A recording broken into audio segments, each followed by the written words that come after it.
Imaginez que vous ayez ces driving tests dispersés sur tout le territoire, eh bien vous pouvez vous apercevoir, par exemple, que dans une ville, vous allez voir émerger des cas qui n'étaient pas là et ça va vous signaler immédiatement qu'il va falloir travailler sur cette zone.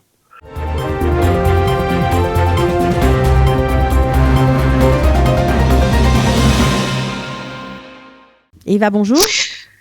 Oui, bonjour. Est-ce que nous sommes bien en ligne avec le professeur Gilbert Deray, donc le chef du service de néphrologie à la Pitié-Salpêtrière de Paris?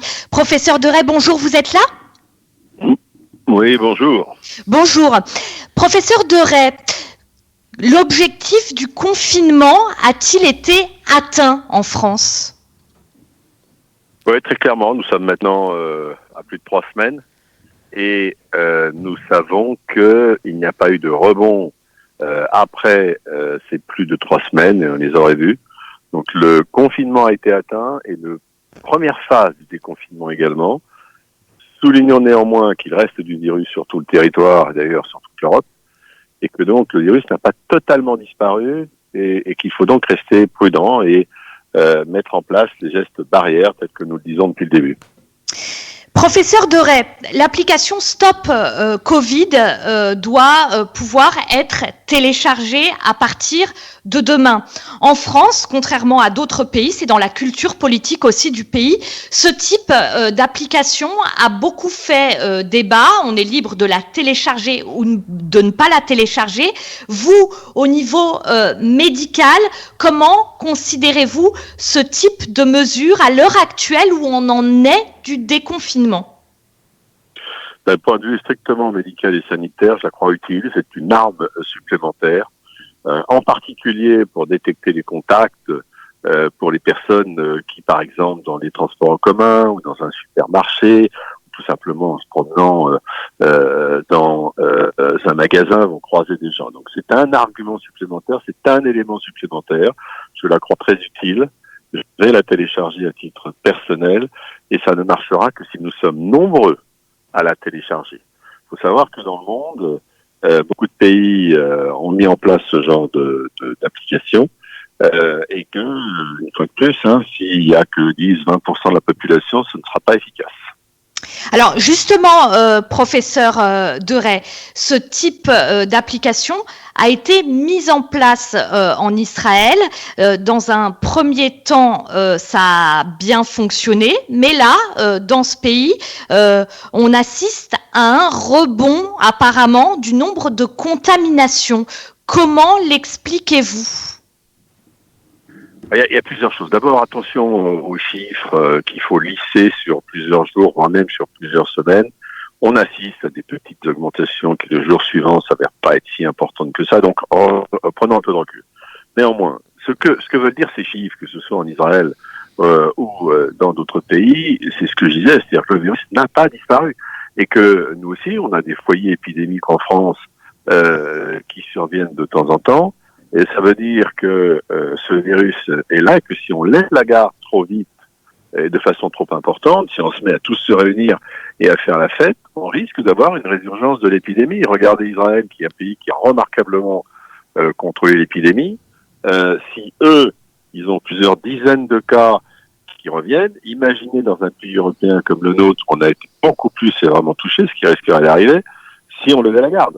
Donc c'est un virus qui n'a pas disparu, répétons-le, c'est un virus qui ne va pas disparaître, on va devoir apprendre à vivre avec, ça ne veut pas dire qu'on va avoir une grosse épidémie comme on a eu, mais on va devoir apprendre à vivre avec et à garder, et à changer nos habitudes culturelles, et à garder un peu plus de distance. Alors en Israël, ou par exemple dans des villes comme Tel Aviv, on fait la fête, ça va être plus compliqué.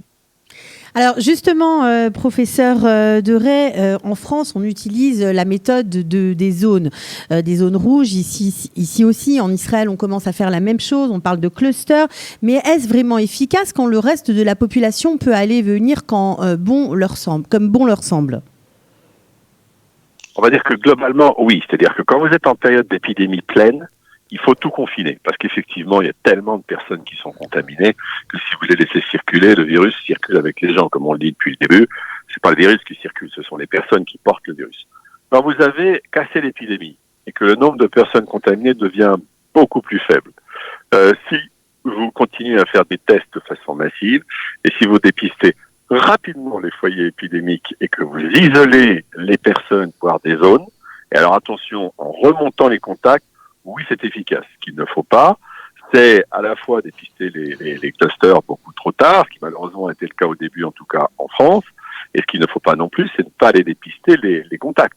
Si vous avez quelqu'un qui s'est promené d'une ville à l'autre et qu'on ne le sait pas, il va ramener le virus dans sa ville initiale ou il va aller ailleurs. Donc oui, c'est efficace. Donc c'est efficace à condition de mener une politique de tests massive, ce qui n'est plus vraiment le cas en Israël, mais qui est de nouveau à l'ordre du jour. En France, vous continuez de tester avec cette deuxième phase de déconfinement ou pas ? Ah oui, ça n'a plus rien à voir. Hein. On n'avait pas de test au début, donc c'est pas difficile d'en faire plus. Et donc là, maintenant, la politique des tests a été massivement imposée. Et d'ailleurs, finalement, comme il y a moins de cas qu'on ne l'a craint, on dispose de suffisamment de tests. Et cette politique du test qui doit être maintenant systématique et qui, si l'épidémie revenait, que ce soit dans 6 mois ou dans 10 ans, ne devra plus maintenant être oubliée. Hein. Il faudra qu'on soit prêt dès le début. Elle est absolument capitale. Donc oui, on a les tests, oui, on les met en place, et oui, c'est efficace. Alors, vous savez qu'en Israël, professeur Deray, il y a les driving tests. Il y a des centres mis en place par le Magen David Adom, l'espèce de Croix-Rouge, on va dire, locale. Donc, on peut aller en voiture se faire tester. Est-ce que ce procédé qui a très bien marché, puisque des centres vont réouvrir vu les cas qui commencent à réaugmenter, est-ce que ce modèle-là pourrait être importé en France ? Ah ben moi, très clairement, je trouve ça très bien, hein, parce que on sait depuis le début, et on en a beaucoup souffert en France, que les tests massifs, c'est absolument crucial.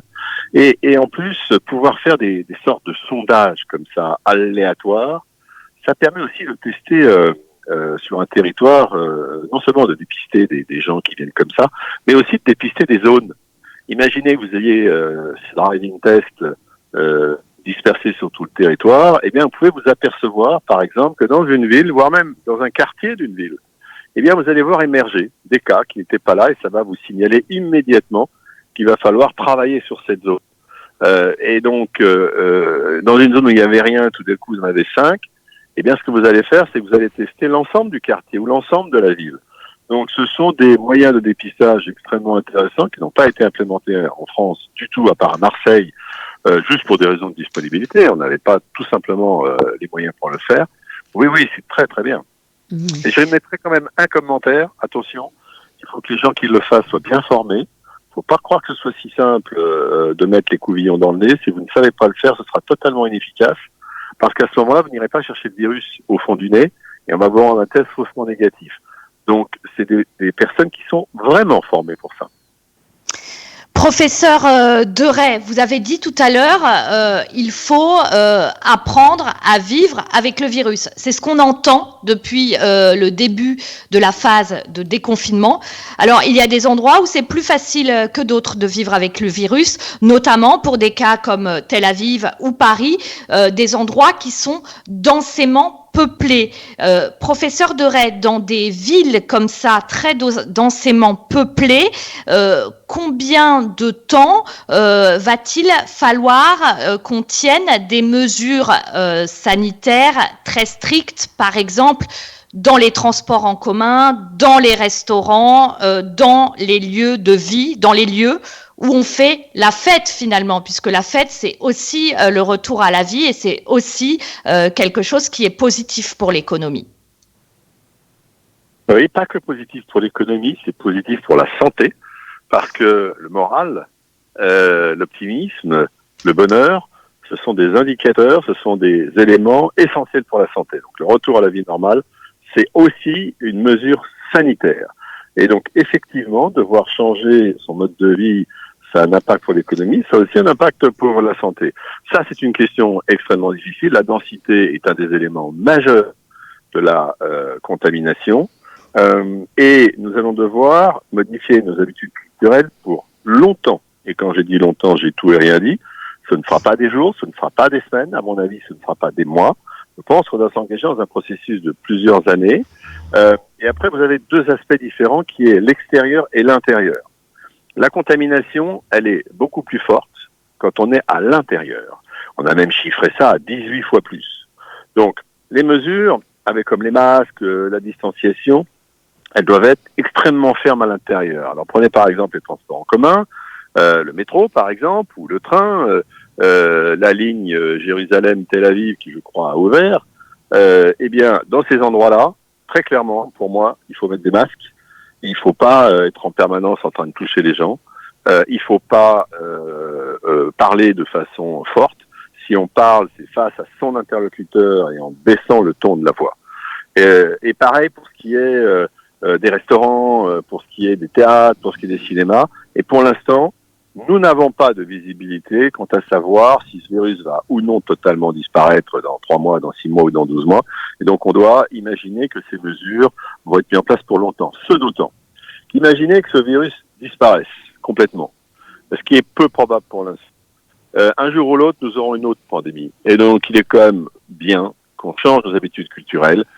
Et il n'est absolument pas normal que dans des zones closes comme le métro ou le train, on puisse se promener sans masque, en particulier l'hiver, en particulier quand vous avez des milliers de personnes qui ont un virus X, pas forcément celui-là. Et il n'est pas normal qu'en France, par exemple, je ne connais pas les chiffres d'Israël, on accepte 8 à 10 000 morts de la grippe chaque année, alors qu'on pourrait casser aussi cette épidémie-là, mais personne ne s'en préoccupe. Alors ensuite, il y a l'extérieur. Sur l'extérieur, et évidemment, sur des villes comme Tel Aviv, le risque de contamination est beaucoup moins important. Et donc, sur l'extérieur, je ne suis pas trop inquiet.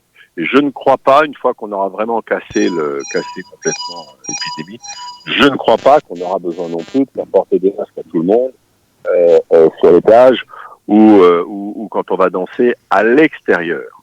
Pour vous, le secret, donc si on résume, c'est les tests massifs, bien garder les clusters en fait, et l'autodiscipline. Oui, c'est ça, c'est distance physique. Alors, on a beaucoup dit distance sociale, ce qui est un très mauvais mot, c'est distance physique, avec les gens qu'on ne connaît pas. On n'est pas obligé dans les restaurants d'être les uns contre les autres ou dans les magasins d'être les uns contre les autres. Les masques, c'est absolument essentiel et moi je suis pour le masque dans l'espace public. Par exemple, en France, ça n'a pas été ainsi décidé. Et puis, extrêmement prudent avec les tests. Je citerai un aspect des tests qui est en train d'être mis en place dans certaines villes qui est intéressant, c'est d'aller chercher le virus dans les eaux usées. Il y a du virus dans les eaux usées. Alors, on s'inquiète pas parce que c'est les eaux usées, hein. Vous pouvez boire votre eau du robinet sans problème. De plus, ce sont des particules virales très probablement non actives. L'intérêt, c'est quand vous voyez la charge virale de votre eau usée monter, par exemple, si vous voyez que à la sortie de Tel Aviv, ça monte, ça veut dire qu'un cluster est en train de se faire dans la ville. Et après, vous pouvez remonter comme ça vos canalisations jusqu'au quartier, jusqu'à l'immeuble même. Donc ça a été mis en place en Hollande. Ça commence à être mis en place sur Paris. C'est une mesure intéressante, pas très onéreuse. Très intéressante. Et très pratique qui peut-être nous permettra dans les mois et années qui viennent de suivre le virus ou d'autres.